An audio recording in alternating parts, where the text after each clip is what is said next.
Pour ce nouveau rendez-vous en terre inconnue, je vous emmène regarder en Australie ce fantastique continent île, sauvage, aride, aux antipodes de la France, un endroit où peut-être que les gens ont la tête à l'envers et où il y a plus de kangourous que d'êtres humains.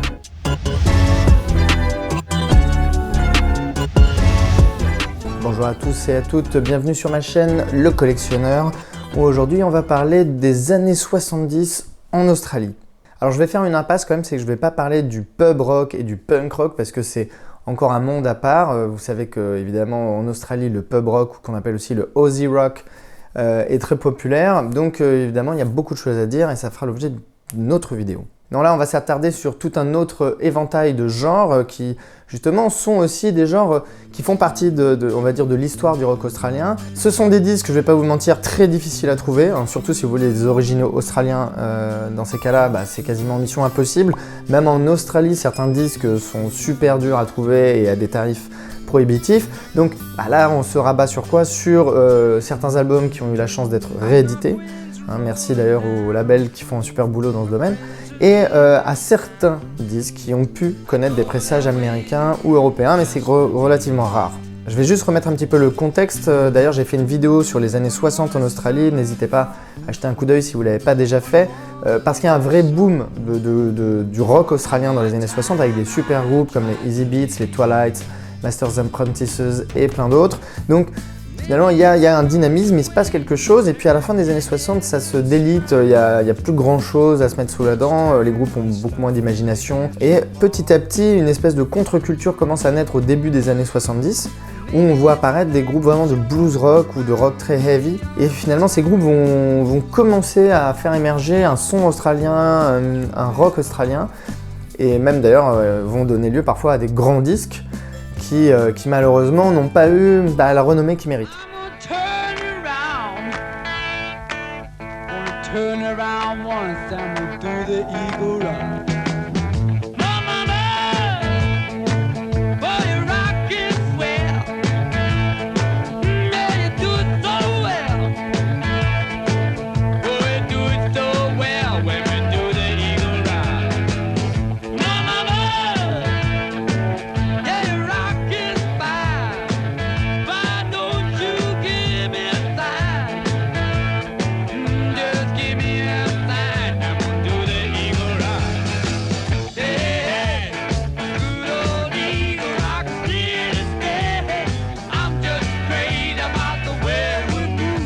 Tout ça pour dire que le premier groupe qui vraiment lance un petit peu quelque chose, c'est un groupe qui s'appelle Daddy Cool.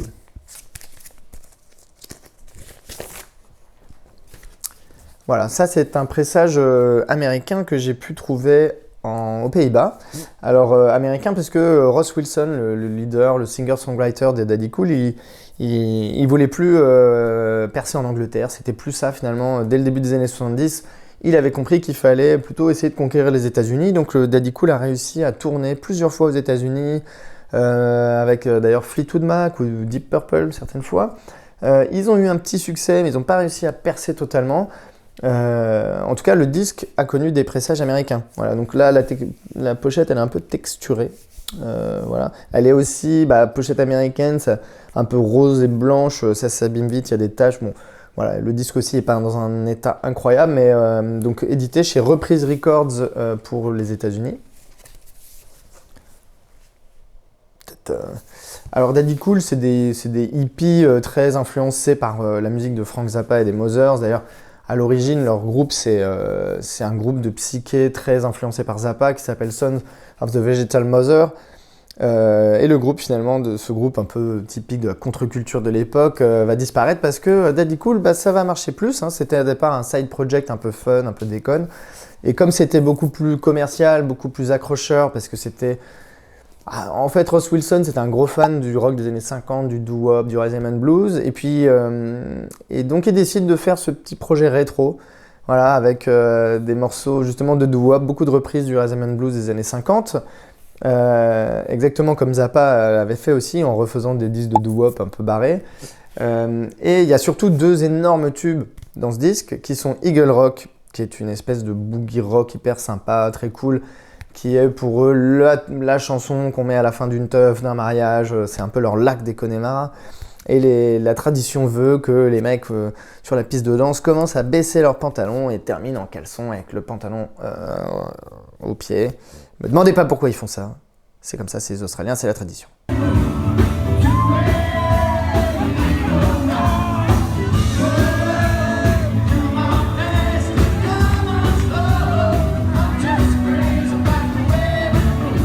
Deuxième chanson aussi qui est un tube, c'était Come Back Again.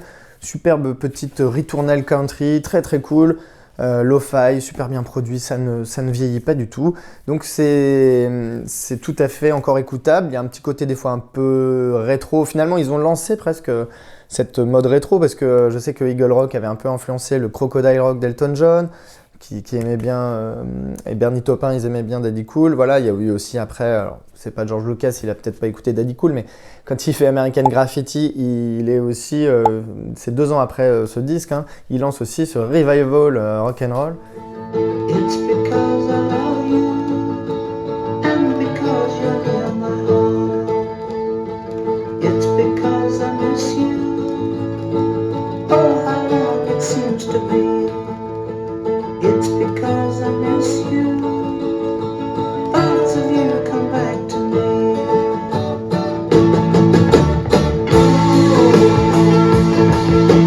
Do what you wanna do, be what you wanna be, yeah.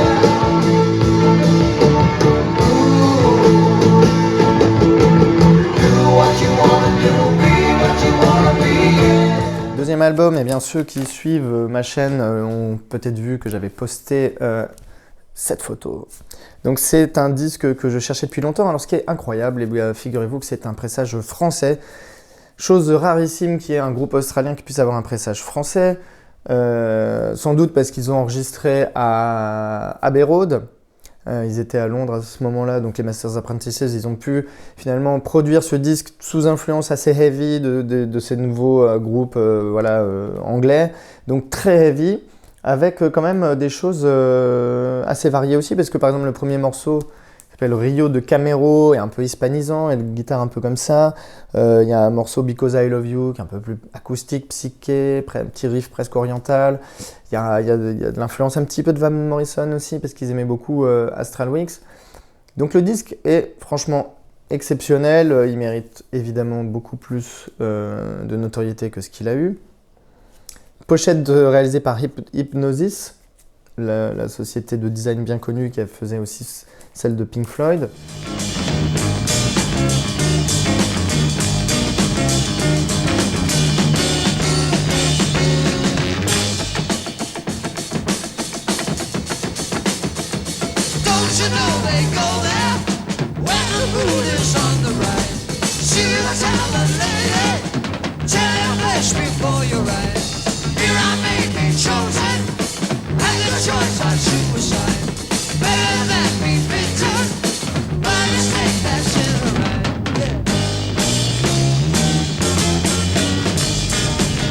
Autre album que je viens d'acquérir, cette petite perle, voilà, pourquoi ? Bien, c'est une réédition toute neuve que j'ai précommandée et je viens de la recevoir, donc je suis assez content car ça correspond nickel à la vidéo que je voulais faire. Kavas Jute, Wide Open, un immense disque méconnu, même si je vois bien que cette réédition n'arrive pas par hasard, hein. Il y a beaucoup de gens qui commencent à parler de ce disque. Il y a une chaîne YouTube d'un disquaire américain qui s'appelle Noble Records. Je sais qu'il aime beaucoup ce disque, mais c'est justifié parce que cet album est complètement dingue. J'étais passé un petit peu à côté, je dois l'avouer, en écoutant juste sur YouTube, comme ça en préparant le bouquin que je fais sur le rock australien. Et l'écoute du vinyle notamment m'a complètement fait exploser le crâne. C'est juste incroyable parce qu'on a 2 guitaristes qui sont Tim Gaze qui a joué aussi avec Tamam Shud et qui est un super prodige de 17-18 ans quand il joue là. Et il est complémentaire avec Dennis Wilson, l'autre guitariste, le fondateur du groupe, qui joue aussi de la guitare au bottleneck, acoustique, de la wah-wah, plein d'effets, de fuzz et tout. C'est incroyable et les deux sont hyper complémentaires, ils harmonisent aussi. Ça me fait énormément penser justement à quand, par exemple, King Gizzard jam, mais je ne peux pas imaginer que King Gizzard n'ait pas beaucoup écouté Kavas Jute. Il y a vraiment une parenté, je trouve. Alors eux, ils étaient influencés par beaucoup de choses de l'époque, Cream, Eric Clapton, peut-être Jethro Tull aussi, je pense. Il y avait des influences comme ça, très blues rock, mais hyper heavy aussi. Une section rythmique totalement dingue, hyper pointue, carrée, très puissante. Donc avec notamment Danny Davidson à la batterie, extraordinaire, et Bob Daisley à la basse, une basse fabuleuse. Le bassiste après a fait une carrière assez longue et assez brillante. Il a joué avec Ozzy Osbourne, il a joué avec beaucoup de gros groupes, grands groupes américains. Cette réédition splendide est due au label espagnol Gersen. Le petit plus, c'est un livret de notes signé Ian McFarlane, qui est un immense historien du rock australien, l'un des principaux. Donc c'est une réédition assez complète.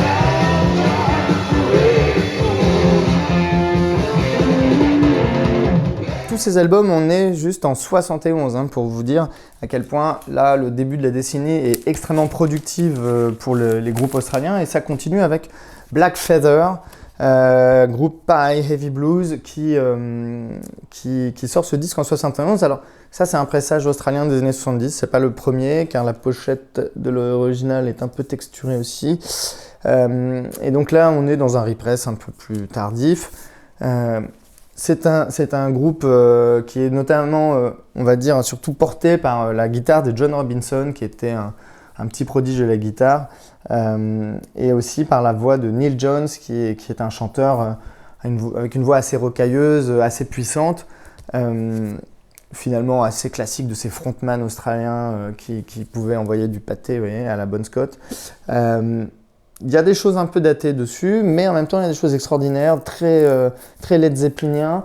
Et si j'aime bien le Seasons of Change, qui a été un énorme tube en Australie, qui est un petit peu étonnant, parce que c'est vrai que c'est une chanson assez longue, qui est du prog sans blues, sans côté, ce qui est très rare en Australie. C'est plus une espèce de longue ballade assez complexe, portée justement par cette voix assez formidable. Et c'est étonnant que ce morceau est... En fait, c'est qu'il est aussi très mélodique. Voilà, c'est pour ça sans doute qu'il a cartonné dans les charts, mais sinon, c'est quand même un long morceau et assez complexe. Donc, c'est aussi étonnant. Il faut voir que le groupe a évolué plus tard, puisque le guitariste est parti. Ils se sont engueulés, en fait, le chanteur et le guitariste. Ils n'étaient pas d'accord sur la direction à prendre. Le chanteur a gagné et finalement, il a orienté le groupe vers un boogie rock, voilà, très australien aussi, mais beaucoup moins heavy que ça. Beaucoup plus rétro. Et ils étaient signés chez Infinity Records, voilà, qui était un sous-label dédié au prog chez Festival Records, la plus grosse major australienne. C'est un peu l'époque des sous-labels dédiés comme ça, vous savez, au prog. Typiquement, voilà, Harvest pour EMI, on avait aussi Vertigo, voilà.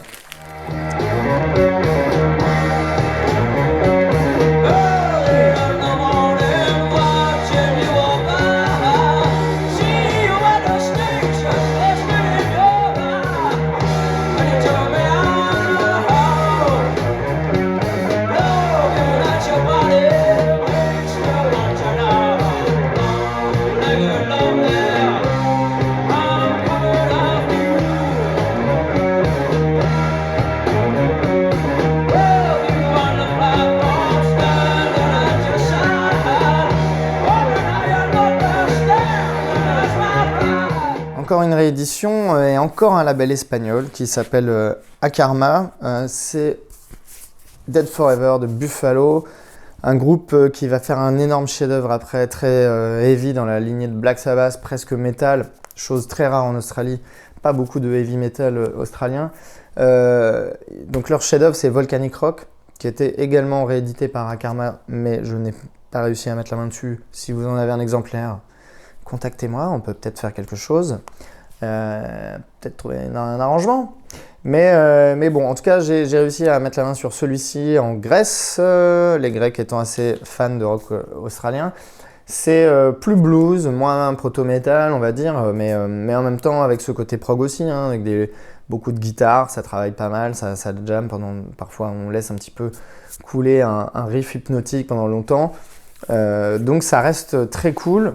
Voilà, le label Akarma, avec un petit dessin là. Alors il a une grosse rayure, mais finalement c'est pas si dérangeant à l'écoute. C'est un peu chiant, mais ça passe.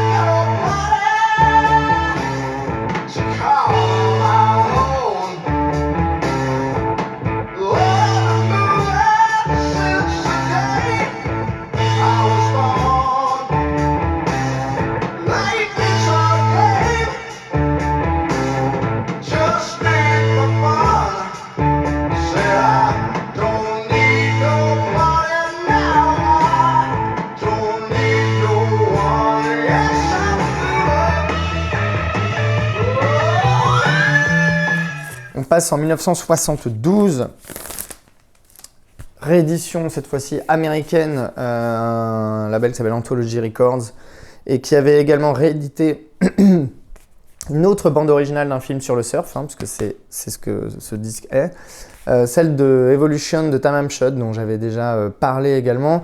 Là, le réalisateur, c'est le même, il s'appelle Paul Wittich, il fait que des films sur le surf et à chaque fois il va avoir un groupe pour lui demander de faire la BO. Et donc là, il va voir Tully, qui était des copains de Tamam Shud, qui faisait une musique, blues rock psychédélique, comme Tamam Shud à l'origine, qui faisait un petit peu les mêmes soirées, les mêmes teufs avec pas mal de drogue et puis des projections comme ça avec des étudiants un peu hippies qui planaient sur la musique, tout en matant les films sur le surf. Et Tully, à ce moment-là, était en train un petit peu de changer de style et le réalisateur, quand il entend les premières démos, il se dit « Oh là là, mais c'est quoi ça ?»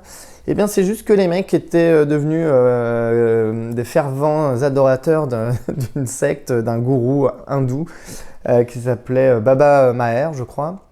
Et donc, du coup, leur musique est devenue plus orientalisante, plus indienne et plus sombre, assez funèbre. Hein. Il y a de l'orgue, de messe quasiment, des fois sur le disque. Et ça donne une ambiance assez mortifère, assez dingue sur des images de surf. C'est un peu improbable, mais il y a des moments aussi où c'est heavy, où c'est un peu folk aussi, il y a une chanteuse, il y a des choses assez étonnantes. Alors c'est complètement différent de Evolution de Tamam Shud, mais c'est assez cool. C'est assez cool.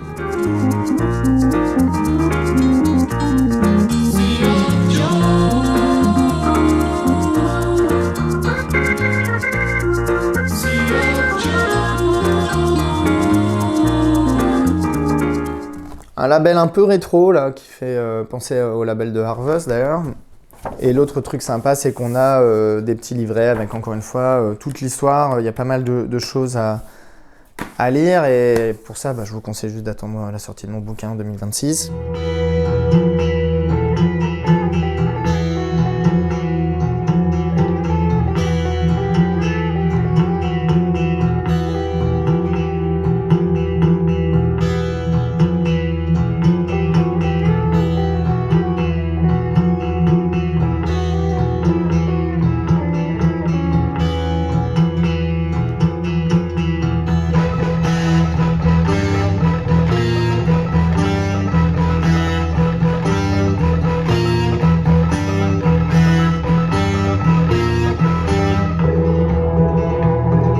Ensuite, on passe en 1974 avec, là cette fois-ci, un disque qui marque un énorme tournant dans la musique australienne, c'est Living in the 70s de Skyhooks. Alors pourquoi ça marque un tournant ? Parce que c'est le premier disque vraiment de rock australien qui va devenir disque d'or, qui va se vendre comme des petits pains, qui va finalement aussi parler aux Australiens de leur propre pays, hein, puisque les chansons justement du bassiste qui s'appelle Greg McCanch sont toutes un peu dans un contexte australien. Il parle à la jeunesse australienne, il parle de drogue, il parle de filles, il parle de plein de trucs à la con, de liberté sexuelle. Donc c'est aussi ce moment de libéralisation des mœurs parce que la gauche australienne arrive au pouvoir et que c'est la première fois depuis très longtemps qu'il y a un gouvernement de gauche en Australie. Et donc il y a une espèce de vent de liberté qui souffle et voilà. Et donc ils se lâchent, quoi. Ils se lâchent. Les chansons sont presque toutes censurées par les radios, sauf la radio, une nouvelle radio qui vient d'être créée justement pour les jeunes et qui, elle, passe les chansons. Mais en tout cas, cette censure leur fait un gros coup de pub. Et en même temps, ils passent aussi dans l'émission Countdown, qui est une émission qui est une émission pop rock à la télé. Et au moment où la télé passe en couleur, eux, ils arrivent avec leurs costumes, parce que c'est un groupe de glam rock, donc ils sont tous costumés. Voilà, bon là, on voit pas bien, je vais montrer dans une autre photo, on verra mieux. Mais donc, c'est dans l'air du temps, c'est tout de suite très attrayant. Les chansons sont hyper accrocheuses.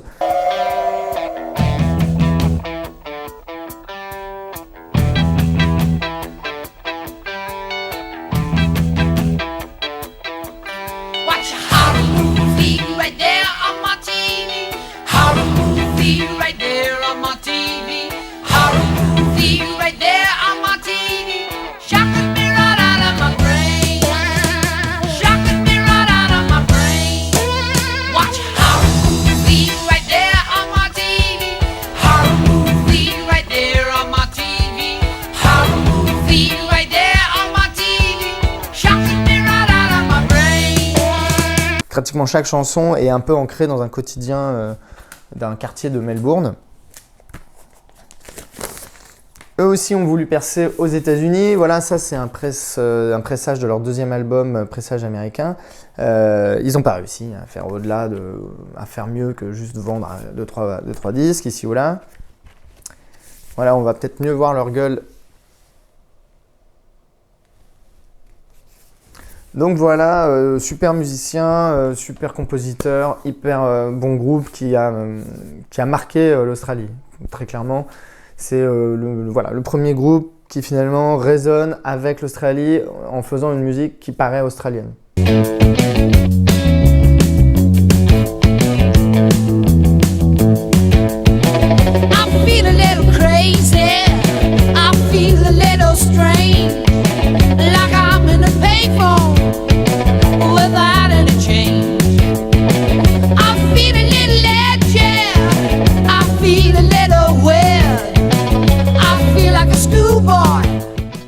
On va faire un petit détour avec le soft rock, avec le rock californien, avec cette influence américaine sur le rock australien aussi à l'époque. À partir de 1975, ça commence à décoller. Il va y avoir pas mal de groupes qui vont se mettre dans cette tendance, inspirés par Crosby, Stills, Nash & Young, par les Eagles, etc., etc.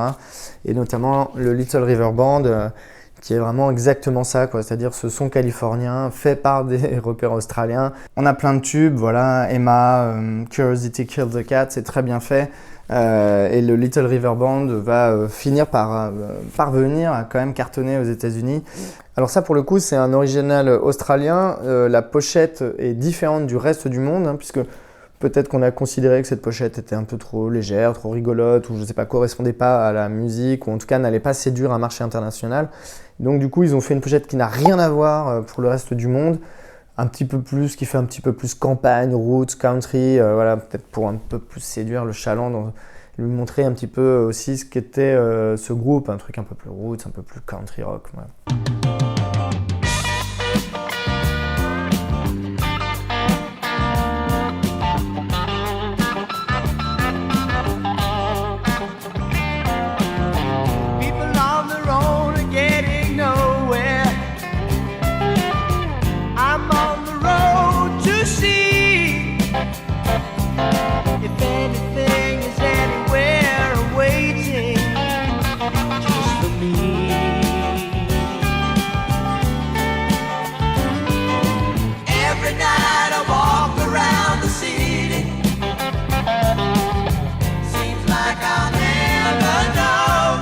Un autre groupe un peu dans la même mouvance, c'est Sherbet, hein, pareil, on a ce soft rock, ce rock pop assez cool, qui est pareil là, très très qualitatif, avec des super compos.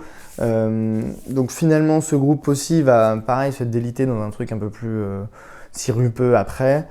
un peu aussi new wave, commercial, voilà, moins sympa, mais ils font quand même quelques bons albums, il y a toujours un petit truc à sauver. Celui-là est peut-être un des meilleurs, How's That. Voilà, je vais pas en dire beaucoup plus parce que c'est pas un groupe primordial. Voilà, ce qu'on peut dire, ça c'est un pressage européen, c'est que c'est un groupe aussi qui a réussi finalement à faire des tubes aux États-Unis, en Europe, moins que Little River Band, ils sont quand même moins connus, mais ils ont quand même fait leur petit bout de chemin.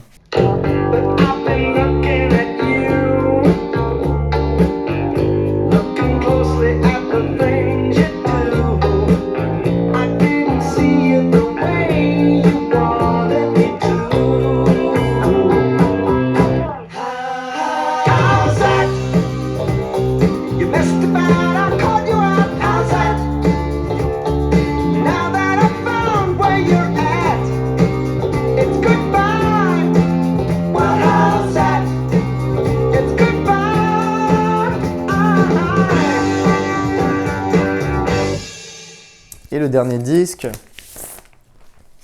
on va faire un virage parce que là on va aller du côté du krautrock avec Cybotron.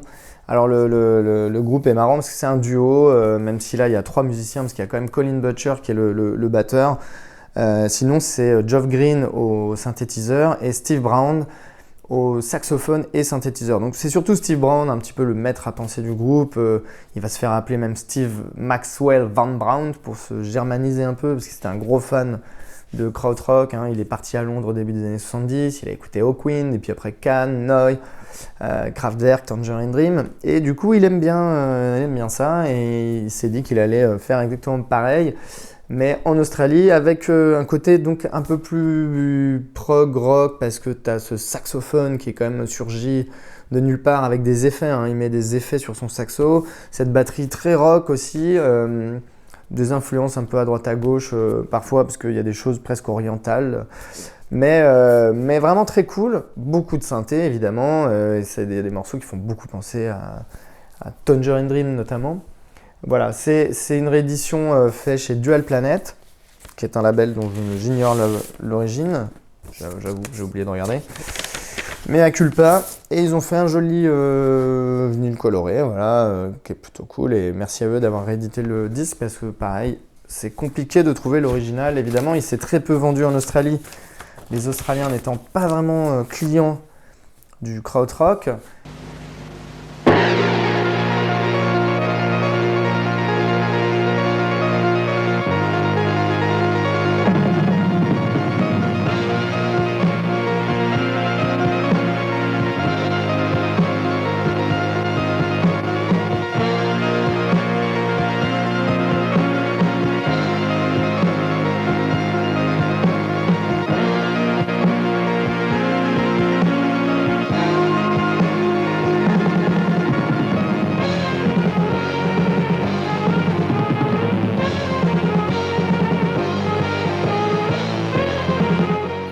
Merci à tous et à toutes de m'avoir suivi. Merci de continuer à m'encourager comme vous l'avez fait pour la vidéo sur les rééditions d'ailleurs, qui a très bien marché et bah, c'est super cool. Voilà, je sais pas quoi dire à part que c'est top. Merci beaucoup et voilà. Et puis je vous dis à très vite. Passez des bonnes vacances de la Toussaint.